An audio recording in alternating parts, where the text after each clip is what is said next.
ಕೇಂದ್ರದವರು ಕರ್ನಾಟಕಕ್ಕೆ ಏಮ್ಸ್ ಕೊಡ್ತೀವಿ ಅಂತ ಹೇಳಿದ್ರು, ಕೊಡ್ಲೇ ಇಲ್ಲ. ರಾಯಚೂರಿನಲ್ಲಿ ಏಮ್ಸ್ ಆಗಬೇಕೆಂಬ ಬೇಡಿಕೆ ಇತ್ತು, ಇನ್ನೂ ಕೂಡ ಏಮ್ಸ್ ಕೊಟ್ಟಿಲ್ಲ. ಕೇಂದ್ರ ಸರ್ಕಾರದ ವಿರುದ್ಧ ಸಚಿವ ಎನ್.ಎಸ್. ಬೋಸರಾಜು ಅವರು ಈ ರೀತಿ ವಾಗ್ದಾಳಿ ನಡೆಸಿದ್ದಾರೆ. ಕೇಂದ್ರ ಸರ್ಕಾರದವರು ಮಧ್ಯಂತರ ಬಜೆಟ್ನಲ್ಲೇ ಮೆನ್ಷನ್ ಮಾಡಿದ್ರು ರಾಯಚೂರಿನಲ್ಲಿ ಏಮ್ಸ್ ನಿರ್ಮಾಣ ಆಗುತ್ತೆ ಅಂತ. ಬಟ್ ಇನ್ನೂ ಏಮ್ಸ್ ಕೊಟ್ಟಿಲ್ಲ. ಏಮ್ಸ್ಗಾಗಿ ಮುಖ್ಯಮಂತ್ರಿ ಸಿದ್ದರಾಮಯ್ಯ ಕೇಂದ್ರಕ್ಕೆ ಪತ್ರ ಬರೆದಿದ್ರು. ನಾವು ಕೂಡ ಪ್ರಧಾನಿಗಳಿಗೆ ಪತ್ರ ಬರೆದು ಹೆಲ್ತ್ ಸಚಿವರನ್ನ ಭೇಟಿಯಾಗಿದ್ವಿ. ಜಂತರ್ ಮಂತರ್ನಲ್ಲಿ ಪ್ರತಿಭಟನೆ ಮಾಡಿ ಒತ್ತಾಯಿಸಿದ್ವಿ. ರಾಯಚೂರಿನಲ್ಲಿ 1000 ದಿನಗಳಿಂದ ಪ್ರತಿಭಟನೆ ನಡೀತಾನೆ ಇದೆ.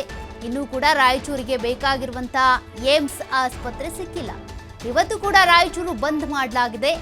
ಏಮ್ಸ್ಗಾಗಿ ಜಾಗವನ್ನು ಮೀಸಲಿಡಲಾಗಿದೆ. ಆದರೂ ಕೂಡ ಏಮ್ಸ್ ನಮಗೆ ಸಿಕ್ಕಿಲ್ಲ. ಕೇಂದ್ರ ಸರ್ಕಾರದ ವಿರುದ್ಧ ಸಚಿವ ಎನ್.ಎಸ್. ಬೋಸರಾಜು ಅವರು ವಾಗ್ದಾಳಿ ನಡೆಸಿದ್ದಾರೆ.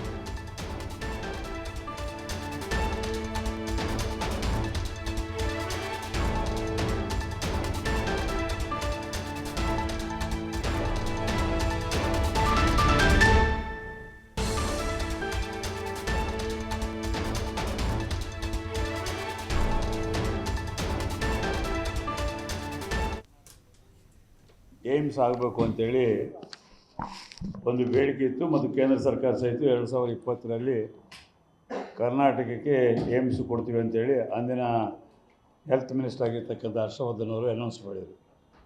2020 ಹೋಗಿ ಇವಾಗ 2025 ಬಂದಿದೆ. ಆ ಹಿನ್ನೆಲೆಯಲ್ಲಿ ಎಲ್ಲಿ ಅದು ಸ್ಥಾಪನೆ ಆಗಬೇಕು ಅಂತೇಳಿ ಕಾಂಗ್ರೆಸ್ ಸರ್ಕಾರ ಅಧಿಕಾರ ಬಂದ ಕೂಡಲೇ ಶ್ರೀಮಾನ್ ಸಿದ್ದರಾಮಯ್ಯನವರು ರಾಯಚೂರಿನಲ್ಲಿ ಏಮ್ಸ್ ಸ್ಥಾಪನೆ ಆಗಬೇಕು ಅಂತೇಳಿ ಸರ್ಕಾರದ ಪರವಾಗಿ ಕೇಂದ್ರ ಸರ್ಕಾರಕ್ಕೆ ಪತ್ರ ಬರೆದಿದ್ದರು. ಆ ಹಿನ್ನೆಲೆಯಲ್ಲಿ ನಾವು ಮುಖ್ಯಮಂತ್ರಿಗಳು ನೇರವಾಗಿ ಪ್ರಧಾನಮಂತ್ರಿಗೆ ಮತ್ತು ನಿರ್ಮಲಾ ಸೀತಾರಾಮನ್ ಅವರಿಗೂ ಹಾಗೂ ಆರೋಗ್ಯ ಹೆಲ್ತ್ ಸಚಿವರಿಗೂ ಸಹಿತ ಪತ್ರಗಳನ್ನು ಬರೆದಿದ್ದಾರೆ. ಆದ ನಂತರ ಏನು ನಮ್ಮ ರಾಜ್ಯ ಸರ್ಕಾರ ಮುಖ್ಯಮಂತ್ರಿಗಳ ನೇತೃತ್ವದಲ್ಲಿ ಸಚಿವ ಸಂಪುಟ ಹಾಗೂ ಶಾಸಕರು ಜಂತರ್ ಮಂತರ್ನಲ್ಲಿ ನಾವೇನು ಪ್ರೊಟೆಸ್ಟ್ ಮಾಡಿದ್ವಿ ರಾಜ್ಯದ ಪರವಾಗಿ ಬೇಡಿಕೆಗಳು ಇಟ್ಕೊಂಡು, ಅದರಲ್ಲಿ ಏಮ್ಸ್ ರಾಯಚೂರಿಗೆ ಕೊಡಬೇಕಂತ ಒಂದು ಬೇಡಿಕೆ ಸಹಿತ ಆ ಪ್ರೊಟೆಸ್ಟ್ದಲ್ಲಿತ್ತು.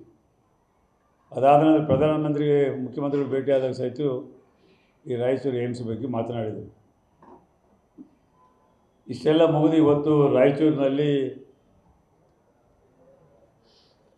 13/5/2022 ಮಹಾತ್ಮ ಗಾಂಧೀಜಿ ಸ್ಟೇಡಿಯಂನಲ್ಲಿ ಇವತ್ತಿಗೆ 1000 ದಿನ ಆಯಿತು. ನಾಗರಿಕ ವೇದಿಕೆಯಿಂದ ಕಂಟಿನ್ಯೂಯಸ್ ಆಗಿ ಪ್ರೊಟೆಸ್ಟ್ ನಡೀತಾ ಇದೆ. ಈ 1000 ದಿನದಲ್ಲಿ ಎಲ್ಲ ಪಕ್ಷದವರು, ಯಾರೇ ಮಂತ್ರಿಗಳಿರ್ಬೋದು, ವಿರೋಧ ಪಕ್ಷದವರು ಇರ್ಬೋದು, ಯಾರ್ಯಾರು ಬರ್ತಾರೋ ರಾಯಚೂರಿಗೆ ಬಂದವರು ಎಲ್ಲರೂ ಅಲ್ಲಿ ಭೇಟಿ ಕೊಟ್ಟು ಎಲ್ಲರೂ ಅವರು BJP ಇರ್ಬೋದು, JDS